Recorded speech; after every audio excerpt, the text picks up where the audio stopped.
Feel and ஒரு இமோஷனை வந்து கொடுக்கக்கூடியதா தான் மதுரை இருக்கு. அது மதுரைக்காரங்கள மட்டும் இல்ல, தமிழ்நாட்டை சேர்ந்த எல்லாருக்கும்னாலே மதுரை அப்படின்னா ஒரு எமோஷன், ஒரு அட்ராக்ஷன் இருக்கும். ஏன் தெரியுமா? மதுரைக்காரங்கனாலே பாசக்காரவங்க அப்படின்ற அந்த ஒரு முதல் காரணம். அதுக்கப்புறம் நம்ம கலாச்சாரத்தை, கலையை வந்து போற்றக்கூடிய ஒரு மண்ணா வந்து மதுரை நிச்சயமா இருக்கும். அதே மாதிரி மதுரைக்கு பேர் போன இன்னொரு விஷயம் என்ன தெரியுமா? அவங்களுடைய கோவம். அவங்க கோவத்துக்கு நம்ம ஆளாகவே கூடாது அப்படின்ற மாதிரிதான். சோ அந்த வரிசையில மதுரை 16 சொல்லக்கூடிய விஷயம் என்ன தெரியுமா?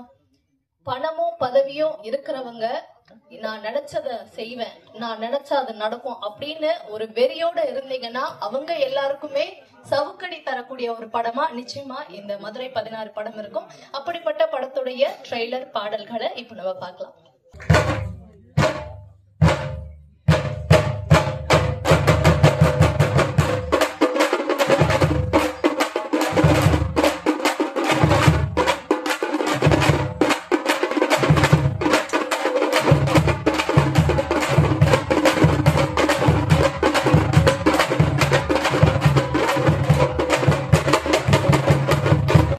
சொல்லிருங்க 5 கேட்டா 9 அப்படின்பாங்க. ஒரு எடிட்டர் கேளுங்க, 5 நோட்னா எவ்வளவு வரும், உங்களுக்கு எவ்வளவு வரணும்னு சொல்லுங்க, அவ்வளவு வச்சிருவோம். எங்க தூக்கம் சொல்லுங்க, தூக்கிடுவோம். எல்லாமே அவர் கையில தான் இருக்கு. சிஸ்டர், மெயின் சிஸ்டரே அவர் தான். ஏன்னா நாங்கெல்லாம் ஆரம்பத்துல நிறைய படங்கள்ல பாதிக்கப்பட்டிருக்கேன். குடும்பத்தோட கூட்டு போய் வருவேன் பாருங்க, ஒரு சீன், மிரட்டல் சீன் உட்கார்ந்துருப்பேன். சின்ன வயசுல பார்த்த மாதிரியே இருக்கு. இந்த பையன் பேரும் பாருங்க, விஜய். கடவுள் எல்லா ஆசீர்வாதங்களும் கொடுத்து இந்த படத்தை மிகப்பெரிய வெற்றி படம் ஆக்கணும்னு மனசார வாழ்த்துறேன் அந்த பிள்ளைங்க. Thank you so much. ஒரு ஆக்டரா வேலை பார்த்ததை விட வந்து ஒரு அசோசியேட் டைரக்டரா வேலை பார்த்ததுதான் ஜாஸ்தி. எல்லா டெக்னிக்கல் ஒர்க்லயும் வந்து நிறைய நேரம் டைம் ஸ்பெண்ட் பண்ணி அது வேற பாதி. நான் ஒரு 3/4 ஒரு மியூசிக் டைரக்டராவே ஆயிட்டேன் அவர் கூட நான் உட்காந்து. அதுக்கடுத்து என்னோட எடிட்டர் அஸ்வின் ப்ரோ கூட நாங்க நிறைய நேரம் ஒர்க் பண்ணி கட் ஒர்க் எல்லாமே போய் அது எல்லாமே பயங்கரமா இருக்கும். அதுக்கடுத்து என்னோட சார், இவர் தான் வந்து ஆக்சுவலி நான் எடிட்டிங் படிச்சிருக்கேன் என்னோட சார்கிட்ட, மேக்ஸ் எக்ஸ்பர்ட் இன்ஸ்டிடியூட்னு சொல்லிட்டு. சார் தான் வந்து படத்தோட கலரிஸ்ட். எல்லா ஒர்க்குமே பக்காவா போய் செம்ம ஷார்ப்பா போச்சு இவங்க கூட. அதுக்கடுத்து என்னோட கோ ஆக்டர்ஸ் ரிஷி, விமல், 2 பேருமே வந்து பயங்கரமான டான்சிங் இன்ஃப்ளூயன்சஸ். ரொம்ப கம்ஃபர்டபுள் டு ஒர்க் வித். சூப்பரா இருந்துச்சு அவங்க கூட இருந்த எக்ஸ்பீரியன்ஸ். அதுக்கடுத்து எங்க படத்தோட ஹீரோயின் நிவேதா.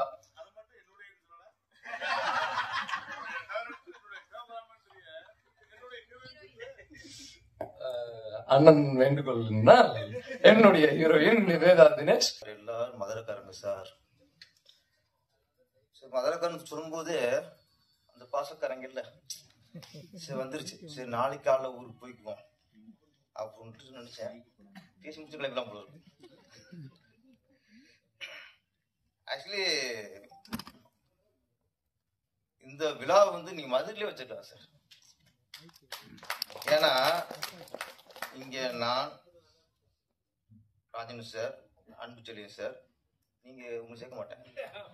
எல்லாம் பங்கு வேற மாதிரி கேஸா இருக்கு எல்லாமே. அதுக்கப்புறம் பத்திரிக்கையாளர் நீங்க, நம்ம தான் இங்க சென்னையில் காலர் இருக்கணும்னு நினைக்கிறேன். மற்ற மேலுக்கு எல்லாருமே மதுரை கோஷ்டி. இங்க அவங்க கூட வந்து வாழ்க்கை வந்திருக்கு பாதி பேர் மதுரை கோஷ்டி.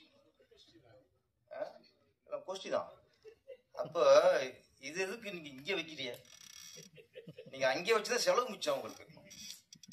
நாங்க அது கொஞ்சம் பேர் தான் அங்கே வந்துருக்கோம். வேலை போட்டு பஸ் பிடிச்சி ஏற்றி வந்துடலாம். இங்கே நல்ல குடும்ப விழா அப்படின்னாங்க. அப்படியே இருக்கு. ஒரு காது குத்து கல்யாணத்துக்கு வந்த மாதிரி தான் இருக்குது.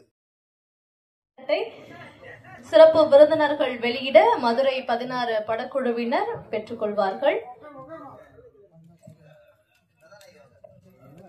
JS Films திருமதி ஸ்ரீதேவி சின்னையா அவர்கள் மற்றும் திரு ஜீன் வில்லியம்ஸ் அவர்கள் தயாரிப்பில், ஜான் தாமஸ் அவர்கள் இயக்கத்தில் ஜெரோம் விஜய் ஹீரோவாக பொலிட்டிக்கல் கிரைம் த்ரில்லராக உருவாகி இருக்கும் திரைப்படம் மதுரை 16.